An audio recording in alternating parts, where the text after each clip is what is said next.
it play and call it work. Hello there, Wargamers, and welcome to another MiniWarGaming Battle Tome review for Age of Sigmar. You have Luka here from MiniWarGaming to talk to you about this new release that came out alongside the new Iron Jaws, or the Orc War Clans book. It's the combination of the Savage Orcs and the Iron Jaws. I haven't played with that one yet. That's mostly Steve and Matt, and that review should be going out at the same time as this review.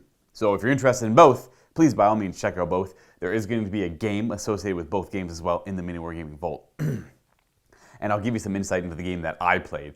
Now for Steve, he played the Iron Jaws against Vito. So if you want to check out some of that, you can go check out that review first, or check out the battle report first, or you can check out the game I played first and then check out the review.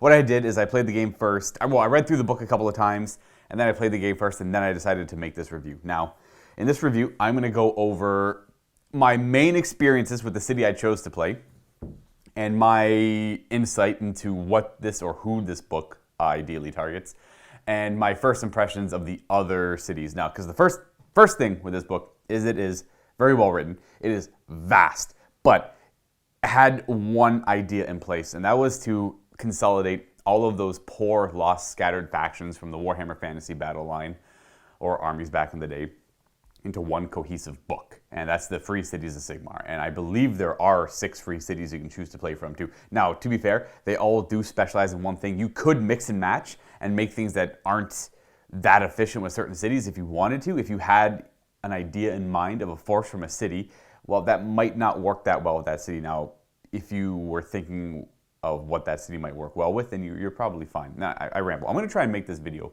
about 30 to 35 minutes as well. So I'm going to try and keep it nice and concise. And I'm doing this on my own because I don't want to ramble too much. The only person here to blame would be myself if I get off topic.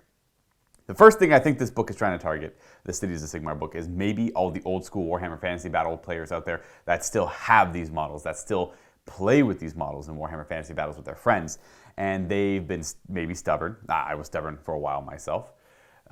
They just were looking for an excuse to get in, or they were too stubborn to get into the game, and maybe they were looking for an excuse to get in. Maybe the armies that have been coming out have been a little too fantastical, have been a little too high fantasy, or a little too silly for them. I've heard that before. Definitely the case. They're out there, right? These Games Workshop ideas are nuts for Age of Sigmar, but they're beautiful model lines. Now, with the Cities of Sigmar, you are allowed to include some of the newer model lines from the new Age of Sigmar armies, which I'll get into in a moment. But more importantly, you're allowed to use your old models. Well, you're supposed to be using your old Warhammer Fantasy Battle models. Now, it's not all of them, and I'll go into detail about which ones they kept, of course. I'll be going over the points changes as well towards the end of this, or at some point in this video review. I'll go over the cities. I'll go over my insight into the other cities and a review of the one city I did choose to take. And I'll try and give you some more insight into the other cities as well. Ideally, what you want to take in those cities. Now, you don't have to take that stuff. You can take that stuff. That's the beauty of this book. Now, the one thing, I guess it's not really confusing, but what I kind of found hard to figure out was what are you allowed to use in it? Because normally, now you're probably thinking, well, that's ridiculous. Normally, they associate a keyword with what you're allowed to use in it. So for an example, Night Haunt is a undead faction that uses ghosts. You can use Night Haunt models in that book, which means there's the Forge-Rolled Mournghoul, which works in the book, even though it's not listed as a war scroll in the Night Haunt book. Now, this one doesn't say any keywords you're allowed to use. It does include several different factions, but it doesn't say specifically that those factions work in there. So I'm assuming you're only allowed to use the stuff that was printed in this book. And I'm pretty sure I'm correct there. Now, if I'm wrong, I'm wrong. It's not that big of a deal, just because playing it safe and using stuff in the book only. Now, if you are allowed to go outside of this book and use keywords from other things, then, well, more power to you. One of the things I want to note is something like cannons aren't included in this book, though they're Ironwalled Arsenal. There's only, in fact, a couple of things from the Ironwalled Arsenal in here that you're maybe allowed to use. And again, this is to target, I think, the old school player that really wants to bring in their toned down fantasy armies, right? Like regular human beings, dark elves, normal dwarves instead of the Karajan overlords, right? Because, well, let's face it, the Karajan overlords and the Fire Slayers are the only dwarves, but they're not the traditional Tolkien dwarves, which a lot of people really enjoy in a war game, right? That's what people want. And Games Workshop obviously tried to shy away from that because it's hard to trademark a Tolkien dwarf, the one who lives underground and builds empire underground and mines and smiths and masterful works of art and all that stuff, right? Now, What I'm going to do first is I'm going to go over all of the cities, and I want you to remember that you can use anything in this book in these cities. So for example, you have some of the faction keywords in here, if you're familiar with them, is the Collegiate Arcane, which is the human wizards and their altars, or the chariots, I should say, such as the Celestial Hurricanum and the Luminarch of Haish. We have all of the free guilds, not all of the free guild stuff, we have a lot of the free guild stuff. So we have the free guild general on Griffin, we have the free guild general on Foot. And I want to note with him, there are a lot of War Scroll changes in here too, so you have to look very closely at this book too when you're going to it. Don't assume anything. The free guild general, for example, cannot be on a mount anymore. He's just one guy armed with his Zweihander. That's it. No other options. He still has the same command ability, hold the line, very powerful, and he himself is a good combatant. And he gained a new ability that the Greatswords got, which is a Decapitating Blow. On a 6 to hit, you do a mortal wound in addition to your normal damage. Now that's very powerful because Greatswords were very powerful before, and I'll go into detail about them when I talk about points changes and stuff like that. You get your Demigryph Knights, you get your Free Guild Guard, which is a sword, shield, halberds. You have your Outriders and Pistoliers that got slight changes as well, made them a little bit better. And your Free Guild Handgunners, Crossbowmen, and, Flagellants weren't Free Guild. They were part of the Devoted of Sigmar, but the Flagellants were included. Now, in here you'll notice there's no Archers. So the Archers are out of the question. Why? I don't know. Maybe it has something to do with the models. I know they had released an article saying which models they're going to keep, which ones they're going to scrap. I can't remember the reasoning why on most of those, but no Archers, for example. They included, after that, we have some of the Darkling Coven stuff, which was the Sorceress and the Sorceress on Dragon, and the entire line of the Bleak Swords, Dread Spears, the Dark Shards, which are the crossbow guys, the Executioners, and the Blackguard, because those are all newer models, right? Those were towards the end of 8th edition, towards the end of Warhammer Fantasy Battles. They were resculpted, and they were beautiful, right? Now for the Dwarves, what they did keep, this is a list of what they kept in this book. Now granted, you may be able to go out of this book, though I doubt it. They kept the Warden King, the newer model, the Rune Lord, the Longbeards, the Iron Drakes, and the Iron Breakers. Now what they didn't keep, and the Hammers too, sorry. Now what they didn't keep was pretty much everything else from the Dispossessed line. That's like the Quarrelers, the Thunderers, and I want to note I think that's pretty much it. Now for the Ironwalled Arsenal, they got rid of all the Dwarven artillery as well. So no Organ Gun and the Stone Thrower or the Grudge Thrower, though I don't think people really use that too much anyways. That wasn't even part of the arsenal. They kept the Cog Smith, they kept the Gyrocopter, they kept the Gyro Bomber, just because they're fun, kind of unique things, right? They kept the Steam Tank. In fact, the Steam Tank now, I'm sure a lot of you are aware, can take a commander upgrade, which allows them to be an HQ, or not an HQ, a leader in your force, and allows you to take Steam Tanks as battle line. This is cool. Granted, this is very cool. You can have a Steam Tank, I can't think of the word now, tank company, there you go. You can have a Steam Tank company, which is fun and all. I'm not a huge fan of the Steam Tank changes. The main change was you used to be able to overcharge the reactor, and you got to reroll all random variants on it. So you got to reroll its movement characteristic, which is 2d6. You got to reroll the amount of shots of the steam gun, and you got to reroll the damage with the cannon. Now, the only thing you get to do now is it adds 2 to your movement and 2 to your steam gun shots. So instead of re-rolling, it's at fixed value, whatever you roll, plus 2. And you can't re-roll the damage on the cannonball anymore, unfortunately. Now, it's not the worst change in the world. It's still got its 3-up save. It's still got its random movement. It has pretty much all of its same rules before, except for you can have a commander now, and I'm pretty sure only the commander can push it. I can't quite, actually no, you can do more pressure without the commander, but the commander can fix it instead of using the more pressure ability. Yeah, they're okay. I see myself, I'm not a huge fan of Steam Tanks. They put a sour taste in my mouth through Warhammer Fantasy Battles. They're always such a pain to deal with. So I don't see them being an issue in Age of Sigmar. I don't think they've gotten anything all that amazing. They're just cool models that you can use, and they've upgraded them a little bit, or changed them up a little bit, modernized them. The points change, again, I'll get into all of that. The Hellblaster Volley Gun they kept, and the Hellstorm Rocket Battery they kept for all of the Ironwalled Arsenal. So if you're curious about that, that's what they kept. And the one nice thing about including all this stuff together, which means you don't have to worry about your Free People army drawing ally points from your Ironwalled Arsenal, or having to worry about what mage should I take. If you want to take a mage, you can just take it all. If you were the person that really wanted to run that old Empire army, well, this is the book for you. If you miss playing Empire and Warhammer Fantasy Battles, this is the book for you. You just choose what city you want to be from, and then you're good. You don't have to include any dwarves, you don't have to include any dark elves, nothing like that, no Phoenix Guard. You can just have Empire and artillery. Again, this is the book for you. And this is true for the rest of the stuff in the book as well. If you want, you can use the Dwarves only, you can use the Dark Elves only, and they have cool rules in the form of the cities. And a lot of things got better or got changed. Now, to be fair, I think if you really wanted something powerful, I could be wrong, the cities aren't the strongest things ever printed for Allegiance abilities. They're great, they're really fluffy, they're unique, and you can do a lot of cool things with them. Though I think the free people out of the General's Handbook might be a stronger Allegiance ability if you don't care about the allies.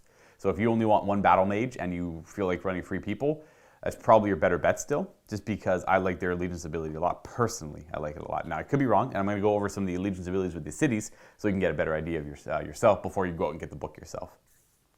Now, for High Elves, not a lot was included, which was a little disappointing. I was expecting, well, I was either expecting everything or nothing. What we got were the Phoenix Temple things. So we got the Flamespire, the Frostheart Phoenix, and the Anointed on top of them, the Anointed on foot, and the Phoenix Guard, which were kind of the staple bad guys in AOS because they're so, not bad guys, but they were so powerful, and it was like if you brought them to the game and your opponent knew about them, you might as well just give up. They were so strong, it was ridiculous. You didn't want to charge them because they would never die, and they hit like trucks back. Well, they hit on threes, wound on threes with reach and 25mm base. The Phoenixes were super powerful too. It just classic elves, right? They had elf shenanigans. Now, they went up in points. I'll go into details about that later. But they kept the same abilities. So the Phoenix Guards still are witnesses to destiny, which means they have a 4-up to ignore all damage afterwards, after their 4-up save to begin with. They still, and the best part is they got rend on their attacks. They never had a rend before, which was always kind of weird because they were strength 4 before with the halberd in Warhammer, which meant it was no extra armor penetration. Now they 2 attacks each still, 3s, -1 now, 1 damage, and that's actually pretty, they kept everything the same. They went up 20 points, so they went up 2 points a model, which is nothing, and they kept that 4-up to ignore damage. And now the Frostheart Phoenix and Flamespire Phoenix, they changed a little bit here and there. Nothing worth noting. You can take a look at that for yourself when you get the book. It's like I said, it's nothing worth, if I'm not going to talk about the changes, it's not really worth noting. And you have your Dreadlord on Black Dragon. You kept your War Hydra. You have your Drakespawn Chariots, your Drakespawn Knights from your Order Serpentis, I believe. And then you were given Assassins and Shadow Warriors and Dark Riders. Now, Shadow Warriors, I'm pretty sure are just, this is like, I think a lore, maybe it might not matter anymore. Back in Warhammer Fantasy Battles, used to have the High Elf sneaky assassin guys and the Dark Elf sneaky assassin guys. Shadow Blades and Shadow Warriors, I think their names were. Now they're just kind of thrown together in one kind of thing. They both fill the same role. Which is either a good thing or a bad thing, I don't know. It doesn't really matter too much to me because I didn't care too much about the elves. I had a Dark Elf force, but they are mostly because they're really powerful, and that's the main reason I played them. If I wanted a cool army that I was really in love with, I played my vampire accounts.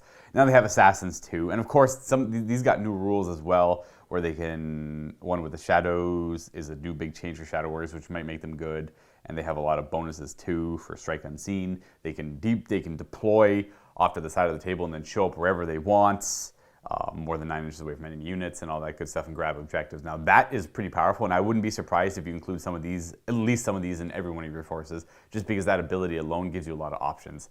It doesn't, quickly, a Shadow Warrior goes for 110 points for a squad of 10. I know it's kind of expensive, but for a squad of 10 that has pretty good abilities and pretty good in close combat, for what it does, you might want to bring it. The Assassin itself is still pretty good, or it does what it does. It's good against characters. And then we have the Dark Riders to go along with them. Then the Charybdis is back with the War Hydra. We got the Black Arc Fleet Master, your Blackguard Corsairs, which are your Elven Pirates, the Scourge Runner Chariots. And again, I'm saying all this so you can note, like, if I don't say one of your favorite models, it means it's not in the book, which means it's probably not included. And lastly, we have the Wanderer line, which is the old Wood Elf line. Now, this one probably took the second biggest hit, as opposed to the High Elves, who took the biggest hit, where they don't have like their white lions, they don't have their chariots, they don't have their basic warriors, like the Lothran Sea Guard or the Spearmen or the Swordsmen. They don't have any of their archers. They don't have any of their wizards in here. Now, that could mean one of two things. Either they're just giving up on that High Elf aesthetic, which I don't understand, because they kept the Dark Elf stuff, which were a little more unique, but they kept the Dwarves, and they kept the regular humans. Now, the Empire was kind of unique, but the Dwarves weren't, but they kept the Dwarves, and they got rid of the High Elves. So That probably means the High Elves might be getting something in the future on their own to go along with Malarian Shadow Elves. We'll see. I don't know. Because the High Elves would make more sense on their own with the Shadow Elves on their own as well. And the Darkling Covens be their own thing and the Shadow Elves will be a whole new thing. I don't know. That's a speculation on my end. And then for the Wood Elves, we kept the... what's the leader? Nomad Prince, I believe his name is. Yeah. So we kept the Nomad Prince. We kept the Eternal Guard, which became the new Glade Guard. No. Is that it? No, yeah. So kept the Eternal Guard, lost the Glade Guard, and the Wildwood Rangers are acting as the new... Well, they went up in a lot of points, if I recall. No, not really. The Wildwood Rangers are that, de facto, this is a pretty good hard-hitting unit. Every one of these forces have it. It's the Great Swords for the Empire, the Hammers for the Dwarves, the Wildwood Rangers for the Wood Elves, and the Executioners, Blackguard for the Dark Elves, and for the High Elves, it's the Phoenix Guard. So everyone's got that one unit, and the Wildwood Rangers are these guys' unit. We have the Wild Riders and the Sisters of the Watch, and the Sisters of the Thorn, and that's all they kept. They lost everything else. Now, again, assuming you can't use that stuff because it's not in the book and it's not in the pitch battle profile. I could be wrong, but I'm pretty sure that stuff is gone out of here. Now, everything I just said there, this is the coolest part. You can use every single one of these things in your force, and it doesn't take away from anything. You get, unless they already have a city keyword, but a lot of them don't. So that means they can go into any city you want. And I guess that brings us to the cities, yes? So there's 6 cities of Sigmar. These are your allegiance abilities. So if you are a big-time narrative player or you've been reading the books and you're in love with the books, 1, 2, 3, 4. I lied, there's 7 cities. I forgot about Tempest, which is the last city. And I'll go into a detail about what these cities kind of are, what they represent, and what kind of armies you want to bring with them. Now, if you've read a lot of the AOS books that have come out and you have heard reference of these cities in those books and you've been curious, well, what kind of armies are in these cities? Technically, all of this stuff could be in any of these cities, except certain things work much better in certain cities, as you'll see now. Also, with your allegiance abilities, you get the Amplified Sorceries rule. If any of your wizards cast an endless spell, and that endless spell is empowered by being in a certain realm, it doesn't matter what realm you're fighting in, it is always treated as being empowered, such as the Burning Skull does D3 mortal wounds, but if you're in the realm of Akshi, the realm of fire, it does D3 plus 1 mortal wounds to everything it hits. Or if you have the Purple Sun, I think it moves farther if you're in the realm of death. Well, it doesn't matter what realm you're in, it always moves its furthest movement characteristic. That's kind of a cool little change for them. Now, will it make you want to bring endless spells? I doubt it, because I find the only ones I really like that are neutral endless spells, and another thing I want to note, these guys didn't get any terrain features or endless spells on their own. So you're kind of, which is fine, because that saves you money, right? You don't have to buy more terrain for your army, and you don't have to worry about buying specific endless spells. You can just use your old school Warhammer Fantasy Battle army. So maybe that's one way to look at this. It's a very cheap way to get into Age of Sigmar as well. I don't think I'd use too much endless spells. Obviously, the good ones are the Cogs and the Spell Portal, but they went up in points. And the Geminids are still pretty useful. And the Pendulum as well. Now, only a few of those are empowered by realms, and I'm pretty sure it's the Geminids only, and they let you reroll the amount of mortal wounds you deal with them. But even then, they got nerfed, so you can only really affect one unit with one of them, not both of them at the same time. And the Pendulum is good because it'll never bite you in the butt. It'll never betray you. It goes straight and it'll never hit your army unless you are the one to put something in its path, so therefore you made the mistake. That's a cool allegiance ability for them, but I don't think it's not the end-all be-all. I think the mainstay one is your Strongholds of Order, which is the cities you get to come from. Now, Warriors of the Realm, the battle traits for each city of Sigmar will list the mortal realm in which the city is located. So if you're using the rules from Malign Sorcery and the realm you're from, you have to be from that realm. The city will tell you which one, because each city is built in a single realm, except for Hammerhall, which is in 2 realms, which is in Fire and Life, I believe. Gairan and Akshi. I could be wrong, but I'll confirm that in a moment for myself. You have to be from that realm.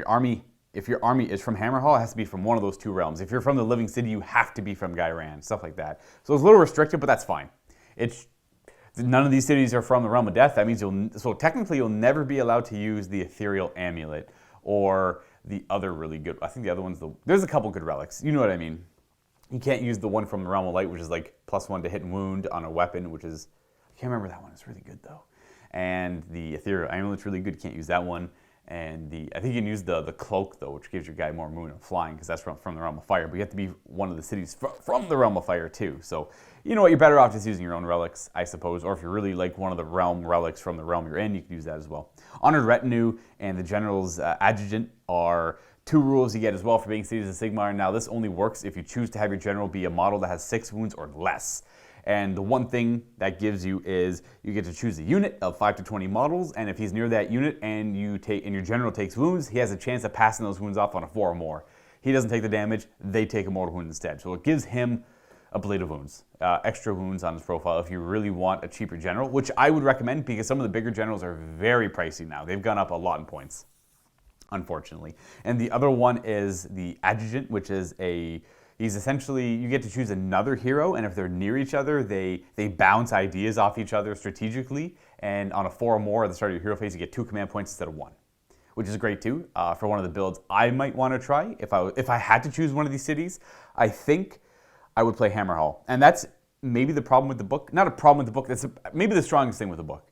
It is the fact that I took this, I looked through this book a couple of times and I'm like, okay, I want to play this. Like, you know, we don't really have the models for that, and maybe that's not that fun for me. I won't want to do that. I'll do this city instead. So I chose to do, I initially wanted to do Greywater Fastness for all the combination of Dwarven and human artillery. Then I realized the Dwarven artillery wasn't included in the book, and I really wanted to do Iron Drakes, which was fine, but I'm like, you know what, without the Dwarven artillery, we don't actually have the artillery that's in this book either, so I kind of scrapped the whole idea because I didn't want to do steam tanks. So I benched that idea, and I looked through the other ones, and they're all cool in their own way, so I went with Howl Heart, which is the magic city. All of your wizards are empowered in that city, and you get a lot of anti-magic abilities too. I thought that was really cool and unique because I found that battle mages, or just the mages in these order armies, were always kind of weaker compared to the other mages out there, and this really emboldened them. So I wanted to show that off and see how that played.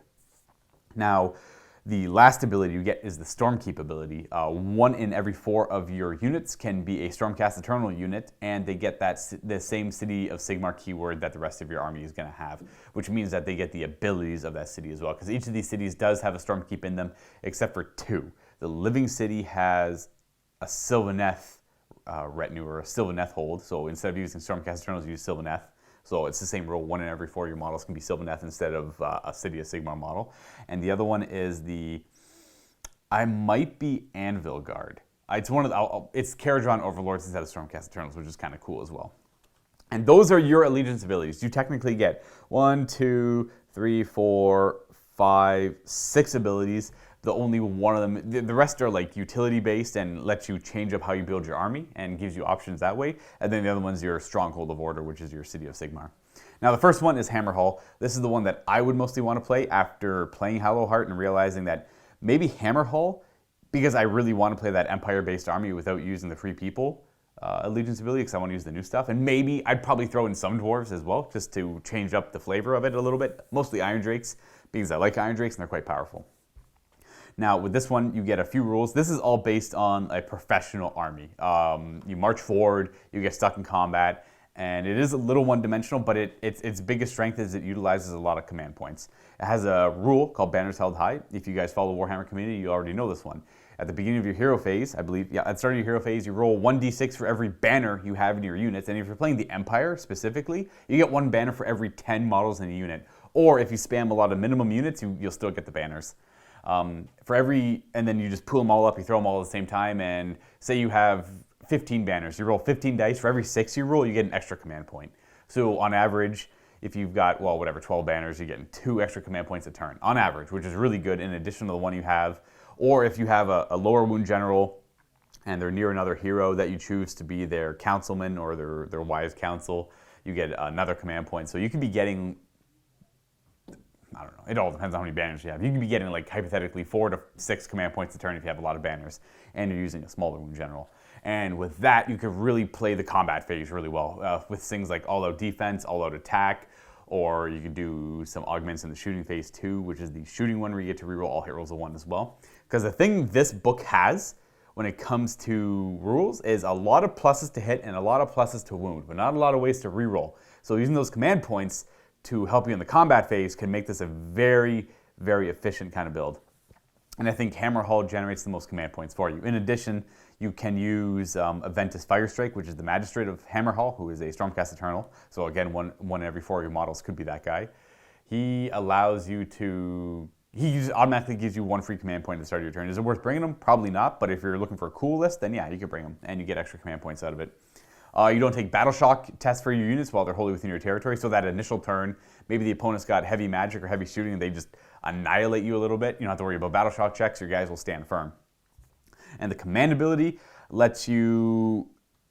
This one's really restrictive, I think. Not really restrictive. You pick one of your units that is wholly within your enemy's territory, wholly within 12 inches of a hero, one of your own heroes, and within 3 inches of an enemy unit. They get to fight again at the end of the fight phase for a command point. Again, you want to generate more command points. The more command points you have, the more your units can fight. Now, you can only be affected by this once per unit.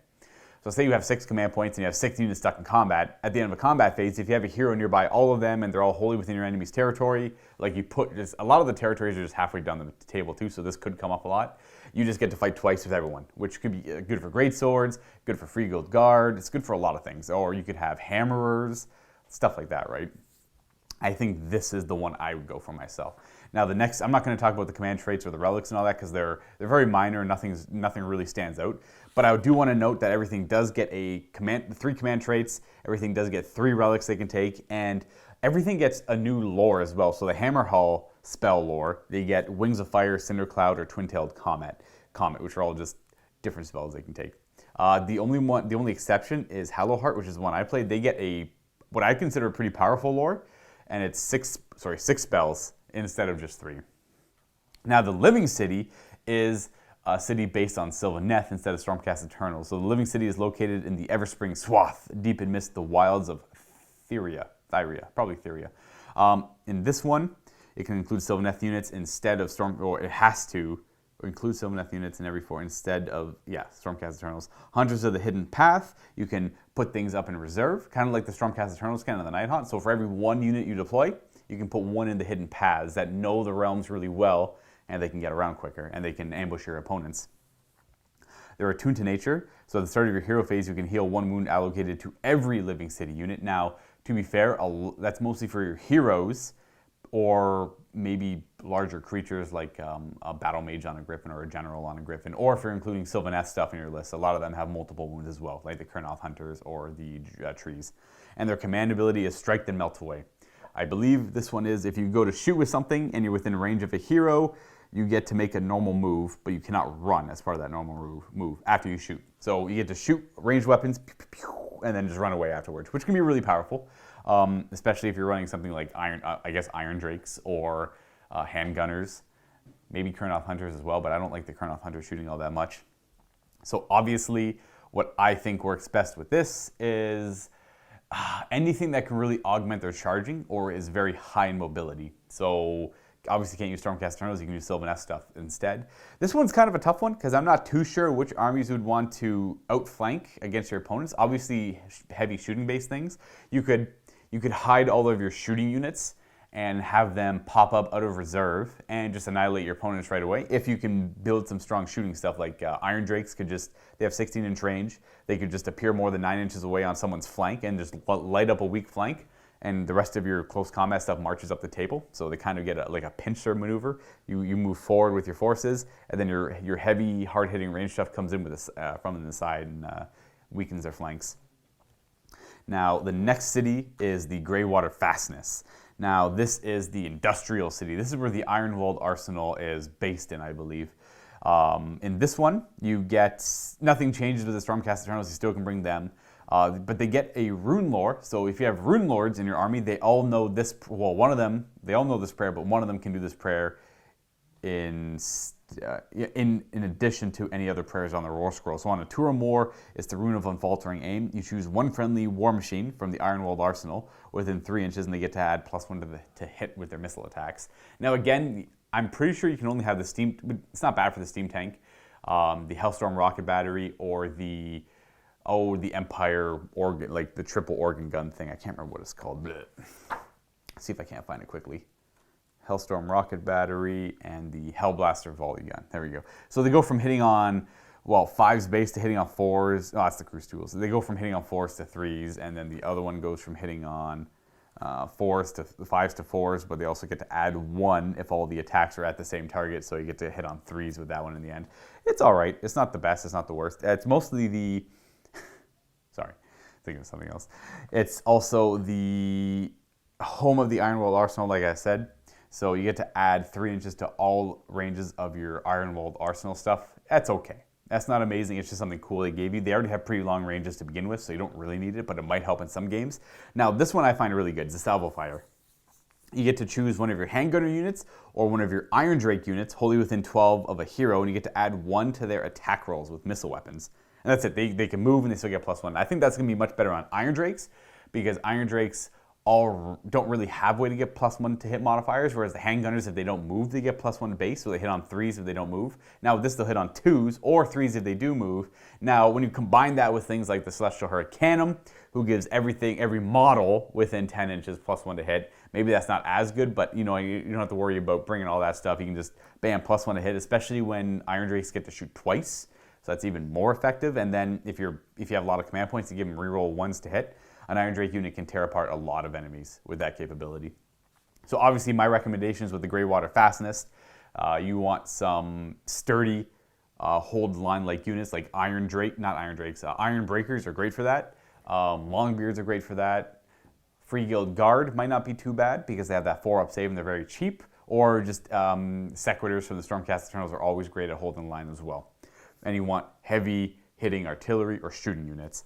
They have their own spell lore, they have their own relics and command traits like everyone else. But if I go over all of that, well, we will run out of time. Now, I talked about what is probably the strongest immediate one that we've seen, which was the Phoenicium, which is a city in the realm of life.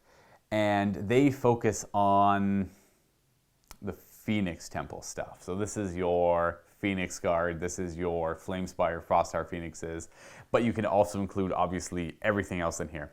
So whatever weaknesses the Phoenix Guard had or the Phoenix Temple had before, well, you can augment that with other units in this book without taking away from ally points. And I think this is right away the most powerful one just because it works really well with the Phoenixes. I could be wrong, and maybe the Living City is the best one for it because you can outflank your elves, but they already are pretty fast, so you probably don't need that. This one's really good for Vengeful Revenants. If in your combat phase, if one of your Phoenician units are destroyed, then the rest of your army gets +1 to hit and wound for that phase. So you're stuck in combat with 10 units and one of your really cheap units. Steve had a really good idea for this because he's always wanted to do Phoenix Guard, but they've always been too powerful to do. And you want to try to avoid running really powerful things all the time. Was a bunch of Flagellants because they're very devoted to Sigmar and they have that whole fire aesthetic thing going on, so they fit kind of cool thematically with this list, and they're very dirt cheap and they die easily. So you bring minimum squads of them, they run all over the place, just get stuck in combat mindlessly, and they just die en masse, and every time they die, all of your Phoenix Guard are hitting and wounding on 2s with a random 2 attacks each, and all of your Phoenixes and Anointed get +1 to hit and wound as well. I think this is probably the most powerful one, mostly because it's just near impossible to actually take those models off the table. They're fast, they're going to get to you, and yeah, this is, if you're looking for something powerful, this is it. The Phoenicium has it down pat. Mostly because it benefits the Phoenixes mostly, and if you want, you just get more out of your army. And if you really want the other stuff, if you do want range support, well, you can just pull from like the Iron Drakes or the Handgunners or the Crossbowmen if you want to, all that stuff. Like it's just, like without a doubt, I think that's most powerful. I could be wrong, but I'm pretty sure I'm right on that one. Now, Anvil Guard is the next city, and after Anvil Guard, we have Howl Heart and Tempest Eye, so we still have a little bit to go. And then I'll go over some of the major point changes as well. And that'll pretty much be it because I'm trying to go over all the synergies here as well. And again, if you want to check out how I played as the Howl Heart, that video is in the vault. Now with Anvil Guard, this is like your pirate port city. It's your dark dealings city. Now they get, well, sorry, the rule is called Illicit Dealings. So when you choose an Anvil Guard army, you get to benefit from one of 3 abilities. You only get to choose one of them. You don't get all 3 of them. Black Market Bounty. You can choose one of your heroes to get an extra artifact of power from the Anvil Guard artifact of power list specifically. So without building a battalion, you get 2 artifacts, which is kind of cool. Dabbling in sorcery, you can augment one of your monsters with the Drakeblood Curse. So this is the one city that you get mount traits with, which I should know. So this is the city that specializes in dragons. So Sorceress is on black dragons, or Dreadlord's on black dragons. It specializes in war hydras, and it specializes in the Charybdis, which is that weird sea creature hydra, cool looking thing. Now, if you want that kind of stuff in your army, this is the city to go, of course, because they get mount traits or monster traits. You're only allowed to take one. It's called a Drake Blood Curse. It's one of three things. You get acidic blood every time you take a wound, or whenever you allocate a wound by a melee weapon on a 4 or more, the attack unit takes a mortal wound. Really good. I always love abilities like that. So essentially, say you have 12 wounds, you give 6 wounds back to them on average, right? And that'll make an opponent second guess what they want to attack. Dark Mutation, Dark Jutting Bones. After this model makes a charge move, you pick one thing within 1 inch, and on 2 or more, they take D3 mortal wounds. It's all right. It's not great. And then Fell Gaze. You subtract 2 from the bravery characteristic of enemy units while they're within 12. Now, you're only allowed to have one of these curses on your monsters at one time, which kind of sucks. If I could, I would just put Acidic Blood on everything. Or I guess the Fell Gaze on everything too, if I wanted to. Then I guess the Mortal Wound charging one isn't that bad either, or the impact hits. I'd probably go with the Acidic Blood though.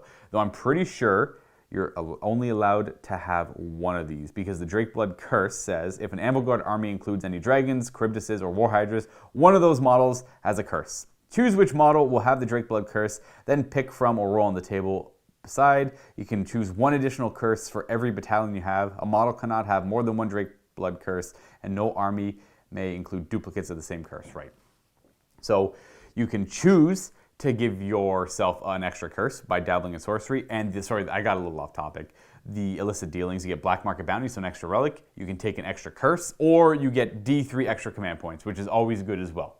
So I think all three of those options are great. Probably not the Drake Blood Curse one, just because you already get one for free, and you get one for every battalion you bring. So if you bring a battalion, which you're probably going to bring the War Hydra specific battalion, or the Anvilguard specific battalion, then you're going to get 2 curses, and I think the Acidic Blood is the best one. And if you bring 2 battalions, then you get all 3. So you might as well choose a D3 extra command points, or if you really like one of the artifacts, you can take one of the extra artifacts as well. Now, the command ability is Make an Example of the Weak. This one's kind of weird. It makes everything automatically pass Battle Shock wholly within 18 inches of that unit. So you choose a unit, you slay a model in that unit, and everything wholly within 18 inches of that unit, it automatically passes morale checks. Now, that's kind of weird. You have to slay something, but that's very Dark Elf-like, right? I kind of like it because it's very narrative, and make an example of the week. It really shows off what that kind of themed army would do. So yeah, you can use this command ability. Sorry, I can't speak right now.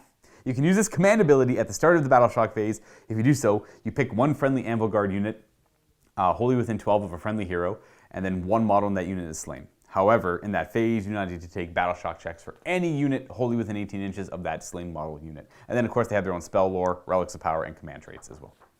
Now, we have Howl Heart. This one is, I think, pretty unique. So the first thing you get, they're based in Akshi, so you have to be from the Realm of Fire, and they are the magic-based one. They are mages of the White Fire Court. So they have this whole court of mages that kind of lead the city, and they can all attempt to cast one extra spell. So if you can cast one spell, you can cast 2 now. If you can cast 2, you can cast 3, which I think is quite powerful. That's the one that drew me to this one right away, because they also have a lore of 6 spells, and the next nice thing about this is all of your Howl Heart wizards, instead of knowing 1 spell from this lore, they all know 2 spells from this lore. And there's also the relic, the White Fire Tome, which lets one of your heroes know all the spells of the lore, which is quite good. If they're a wizard, and if they're not a wizard, they know 1 spell from the lore, and they can attempt to cast only that 1 spell. Now, the other ability the entire army gets, not just the wizards, is the Eldritch Attunement. So they have the capability of ignoring the effects of all spells and endless spells on a 5 or more. If one of your units is hit by an endless spell on a 5 or more, they ignore the effects of it. So a pendulum comes crashing through them. On a 5 up, they don't take those mortal wounds. Or if you're trying to give them -1 to hit or -1 to wound, or any kind of malediction or curse, they ignore it on a 5 up. And that's great. Now there's a spell that a wizard can cast, and it increases that roll to a 4 up to ignore all enemy spells, I should note, or endless spells. They ignore it on a 4 up, and that's wholly within 12 inches of this caster. I think that's really good combination, but there's one spell in here that I think kind of stands out above all the others, and I'll talk about that. And I will talk about their spells in general because I think they're quite powerful. Now, the last thing you get as being Howl Heart is Arcane Channeling.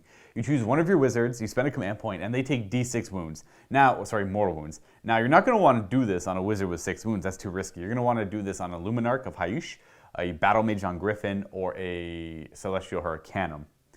And they take these d6 mortal wounds, and there is a spell to heal, so it's not that bad.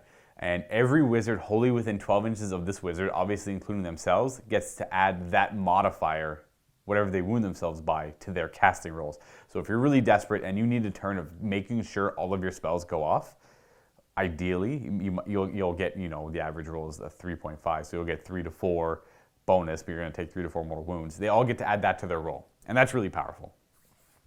So all your enemy units are within 18 inches. You need to hammer them down with all these mortal wound spells before you charge in and finish off the game. Well, here you go. Everything can get pluses to their casting rolls, and there's a lot of offensive magic as well. Because, like knowing all these spells, every one of your wizards has their own spell built in. Usually they're offensive as well. Like the Sorceress has got Word of Pain, which is -1 to hit, D3 wounds.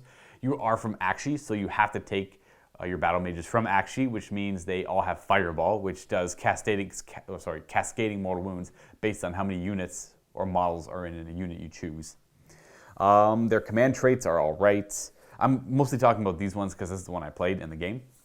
You can make everything immune to battle shock wholly within 18 inches of your general, which is really powerful. You get an extra command point on a 4 or more at the start of every hero phase, or your general becomes a wizard. If they are a wizard, they get to dispel end the spells with a +3 to that roll. And if they're not a wizard, they can attempt to dispel and end the spell. That one's not that great. The other two are much better. I rather have the 18 inches of ignoring all battle shock rolls. Now, for their relics, the Pauldron of the Living Flame gives you a chance to do mortal wounds to everything nearby you on a 4 or more. It's D3 mortal wounds, not bad. I think the Whitefire Tome is really good, making it so your wizard knows everything from this lore in addition to their own spells. They can cast 2 spells usually. If they're a battle mage on a griffin, they can know everything here. They can cast 2 spells. They're highly mobile. They can be quite good. And the Agloraxi. The Agloraxi Prism gives you -1 to hit from shooting attacks.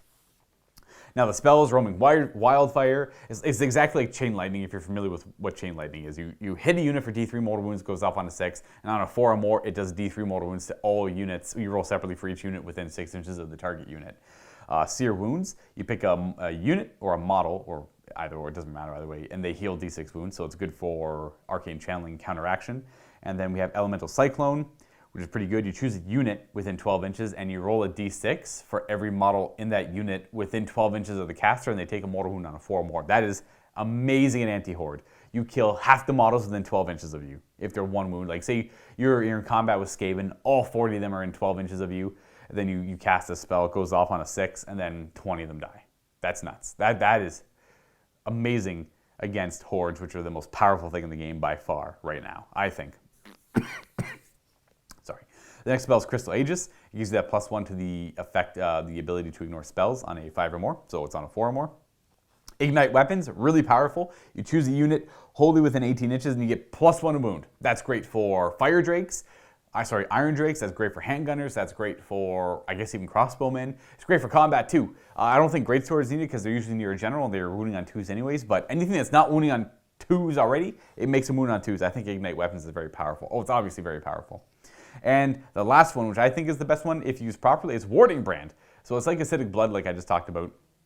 Whenever you are dealt a wound or mortal wound by a, let me read this one so I don't get tongue-tied again. You pick a friendly unit within 18 until the start of your next hero phase. Roll a dice each time a wound inflicted by a melee weapon is allocated to a model from that unit and not negated.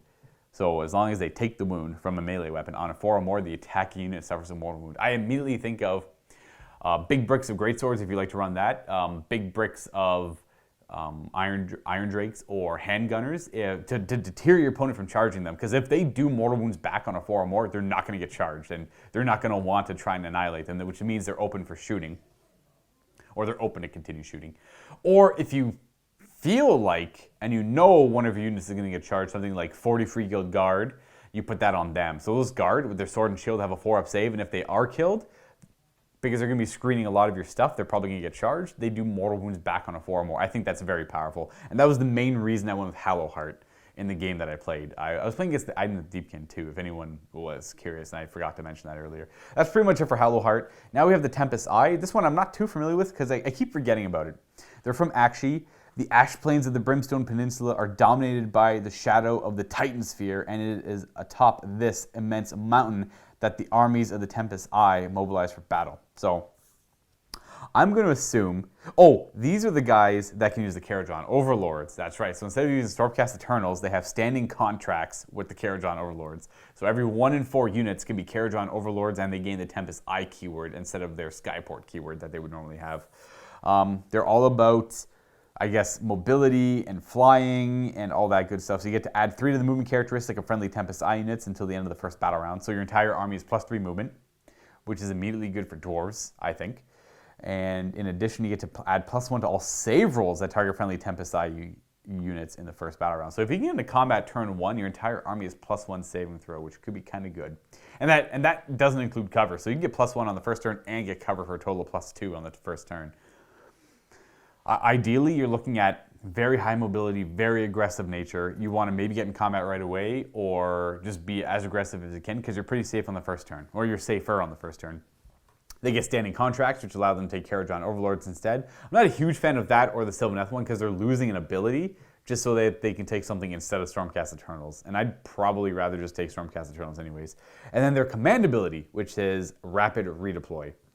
When you can use this command ability in your shooting phase. If you do so, pick a friendly Tempest Eye unit that is wholly within 12 inches of a friendly Tempest Eye hero. That unit can shoot even if it ran in the same turn. So you pay a command point and the unit can run and shoot. That's okay. It's not great. I was not a huge fan of this one because I don't really like the Karajan Overlords that much, and I don't care about the first turn mobility. Now, I'm sure there's people that out there would really appreciate this stuff if you want to get into combat right away or you want to try to avoid your opponent's first turn shooting. Say you're always playing against the Karajan Overlords or you're always playing against another Empire army. Well, you get to pretty much ignore most of their rend on their attacks on the first turn because you get +1 to your saving throw and you get into their face much faster too. So that might be one way to look at this. Now, that pretty much concludes the 6 cities. What I would recommend for, again, I guess I'd mostly recommend Dwarves because you get to counteract their slow movement by getting +3 inches of movement on the first turn. Or you can just go with Elves, and they're just really quick, even faster. You might as well complement the strength of an army as well. You have one of 2 philosophies. You either complement strengths in your army or you're trying to compensate for weaknesses in an army. Everyone has their own preference. I like to go for, I always prefer to compensate for weaknesses, trying to take the strength of your army and then get rid of their weaknesses. That's what I like to do, mostly. The rest of the stuff, we have some, I guess, you know what, I'll go over the battalions. We have some battalions here.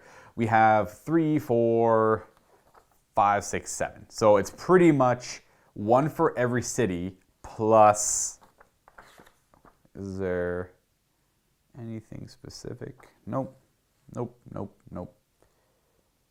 Oh, I lied, there's 7 cities. Ha ha ha. Joke's on me. So there's just 1 for every city. You have the Hammerhall Lancers 1. You need a General on Griffin. You need Demigryph Knights. So they're back. They're actually a lot more expensive, but I think they got reworked a little bit too.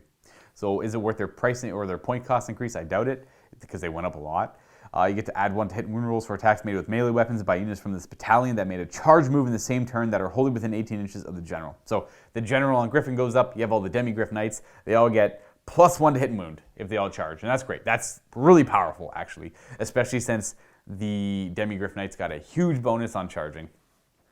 You have the Viridian Pathfinders, which is the living city. They want you to use Wood Elves and pretty much just Wood Elves in this one. So it's kind of saying if you want to play the living city properly, you play the Wood Elves, or I guess I should say the Wanderers. With this one, you get to add +1 to your charge rolls for friendly units from the battalion if they use the Hunters of the Hidden Path to set up on the battlefield in the same turn. So what that's saying is you use your Wood Elf units, they all show up from their hidden paths, which again is that rule. You deploy 1 thing on the table and you deploy 1 thing on the side that can show up more than 9 inches away from enemy units, and they get +1 in charge, which means they have 8-inch charges to get into combat, which isn't bad, especially if you're running the Wildwood Rangers because they can hit pretty hard.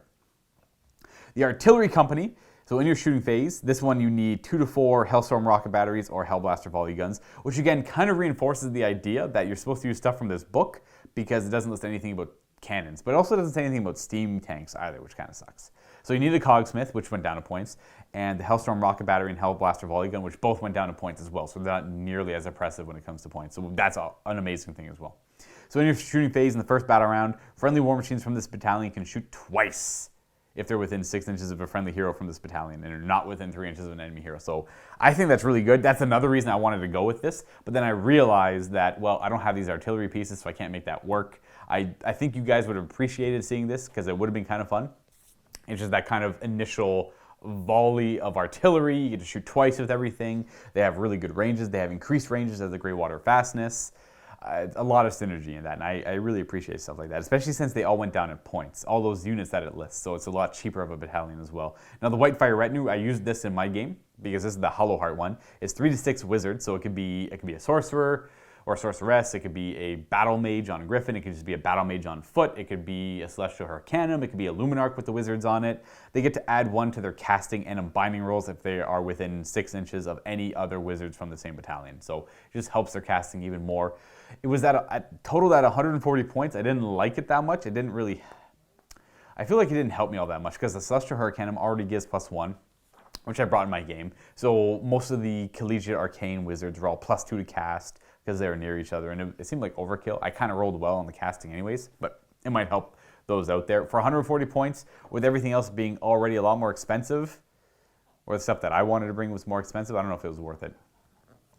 The Aether Guard Windrunners, this is the Tempest. Apparently they want you to use General on Griffin, Outriders, and Pistoliers, and they want you to use Gun Haulers as well, which is the Carriage-on Overlord thing. Units from this battalion can retreat and still shoot and or charge later in the same turn, which is really good, actually. So you especially with the Pistolier ability, you charge into combat, you get to shoot your pistols as you charge in now, so you get 2 shooting phases with them, and then you can actually fall back out of combat, shoot, and then charge again and shoot again. So high mobility on this force. That's actually something to consider if you want to spam Pistoliers. And they're all battle line too if you have certain generals. I think that's actually kind of a cool build, which is something a little appealing. I might try that one day because we do have a lot of Pistoliers now.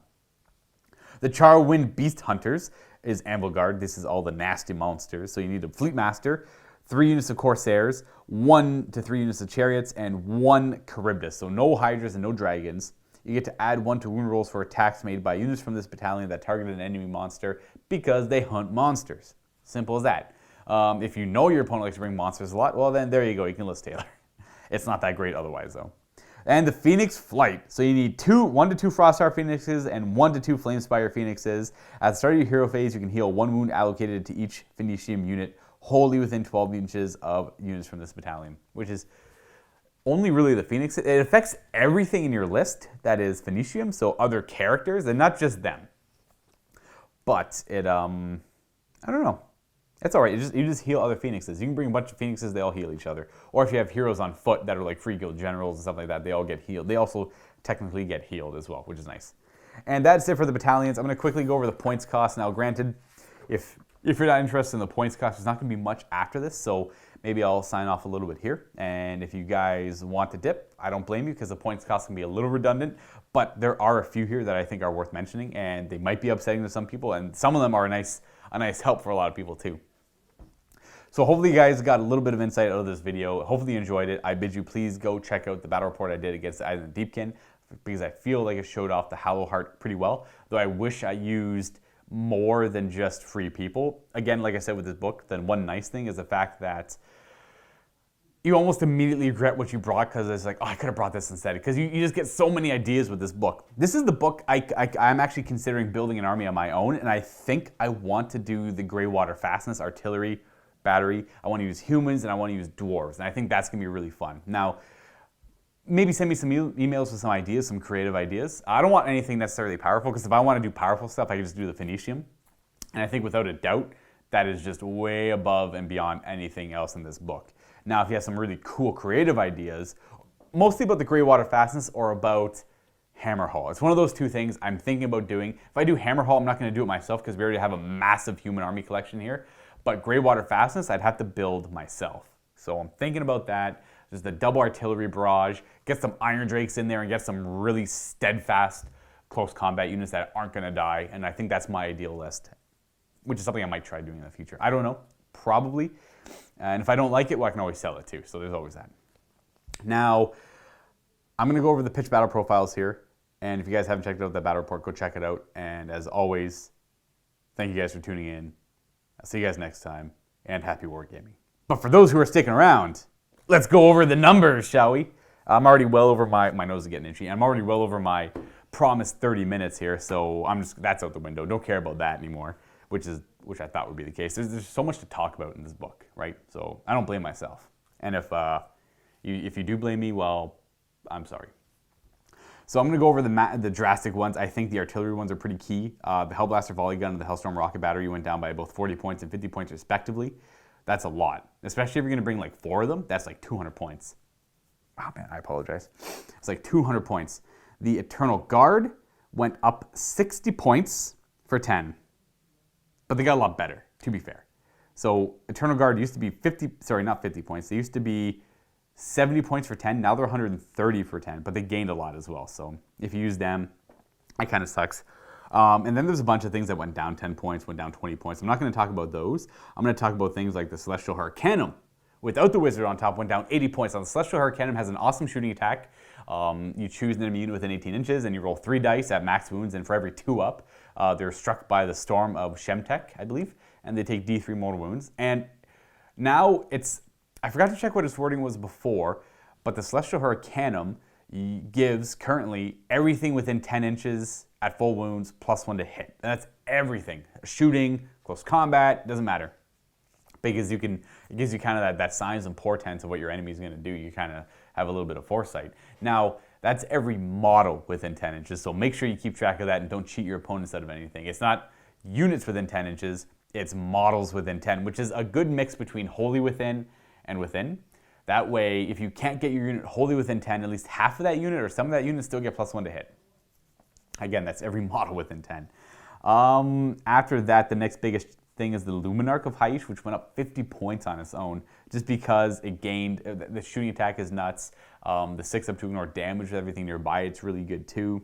The Steam Tank went down 40 points, but the Steam Tank Commander became a 250 point model. So with the HQ went up 10 points, and then you have to bring Steam Tanks without the guy on the top. So you don't get the Commander's guns or anything, but you're also 50 points cheaper. 40 points cheaper. And then you have things like one thing I want to know, Battle Mages only went down by 20 points, but that kind of makes me happy because I thought at 110 they were far too pricey. That's one thing that stood out. It was like a nice little change on that end. The Cog Smith finally went down. He was useless. I hated that he was 100 points, but he made artillery so much better. Now he's only 60 points, so you don't feel nearly as bad bringing him. I love that change. Next up, we have the Nomad Prince going up 40 points. A lot of the Wanderer stuff went up a lot of points. +10, +10, +10, -10. It's kind of boring stuff. The Anointed on Frostheart Phoenix. Flamespire Phoenix went down 60 points. So you're not really paying, like, he still has the ability to come back to life with full wounds, and you stop all the wounds that have been allocated to him when he takes his last wound on a 4 or more. He can still die, but it's very random. Now he's down 60 points. He's cheaper than the Frostheart Phoenix, which was always better, but he has the chance to do all those mortal wounds still when he passes over units and stuff like that. So I think he got a lot better. Definitely going down 60 points helps the army out way, way more than it needs to. The next big change is the Battle Mage on Griffin. Well, that went up 60 points. No longer do you get to bring that 240 point hard-hitting, super fast unit. That is a really good wizard. Now you're paying 300, unfortunately. The next big one is the Celestial Hurricane with a wizard on it. Went down 100 points, 100%. It was good before. It's amazing now. So definitely 100% bring that to almost every game you can, because that 280 points gives everything within 10 inches of it +1 to hit. And you can really synergize around that. And you also get up to most likely 3d3 mortal units on a unit within 18 inches all the time, unless he's taking wounds himself. The next big one is going to be the Free Guild General on Griffin. Unfortunately, went up 40 points. Like, these are, like, a lot of things went up in points in this book. Like, there's a lot of things that are, like, down by 10, up by 10, like, weird little shifts in power there. But there's more things that went up by, like, 40, 60, things like that. Then I guess the other stuff just went down by 100. So it's a weird shift in power when it comes to points. Not too sure why on a lot of these. Now, some of them did get extra abilities, so maybe that's why. The Luminarch of Hayush with the Battle Mage went up 30 points, so both the Luminarchs went up, and the Sorceress on Black Dragon went up 40 points as well.